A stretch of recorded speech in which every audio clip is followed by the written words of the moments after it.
tingkat lebih tinggi. Teddy saat ini menyandang pangkat Letnan Kolonel. Perwira menengah TNI Angkatan Darat yang pernah menjadi ajudan Presiden Prabowo Subianto dan Presiden ke-7 RI Joko Widodo itu naik pangkat satu tingkat setelah 4 bulan menjadi Sekretaris Kabinet Merah Putih. Kenaikan pangkat ini tertuang dalam surat perintah dari Markas Besar TNI Angkatan Darat. Dalam surat itu disebutkan bahwa Teddy mendapatkan kenaikan pangkat reguler percepatan. Surat juga menyebut Teddy sudah mulai menyandang pangkat Letnan Kolonel sejak 25 Februari 2025. Setelah lulus dari pendidikan menengah atas, Teddy masuk Akademi Militer atau Akmil dan lulus pada 2011.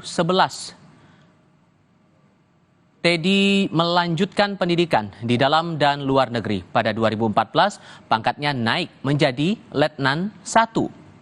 Sejak 2014 hingga 2019, Teddy menjadi asisten ajudan Presiden ke-7 RI Joko Widodo. Setelah menjalankan tugas di periode pertama pemerintahan Jokowi, Teddy menempuh pendidikan di Amerika Serikat. Setelah merampungkan studi dari Amerika Serikat, ia pun kembali ke Indonesia dengan menyandang pangkat kapten pada 2019. Setahun kemudian pada 2020, Kapten Teddy mendapatkan penugasan sebagai ajudan Prabowo Subianto yang kala itu menjabat sebagai Menteri Pertahanan. Ia melekat mengawal Prabowo bahkan sepanjang Prabowo menjalani masa kampanye di Pilpres 2024. Teddy dipromosikan menjadi Wakil Komandan Batalion Infanteri pada Raider 328 pada 26 Februari 2024 atau sekitar 2 pekan setelah Pilpres 2024. Ketika itu, ia sudah berpangkat mayor.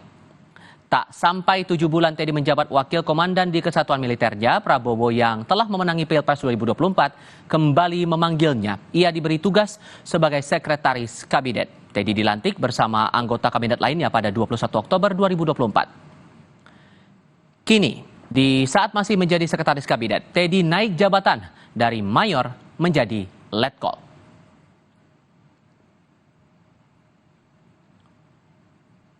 Kepala Staf Angkatan Darat Jenderal TNI Maruli Simanjuntak mengungkap alasan Sekretaris Kabinet Teddy Indrawijaya naik pangkat menjadi Letnan Kolonel. Maruli menyebut Teddy mendapat penghargaan dari Mabes TNI.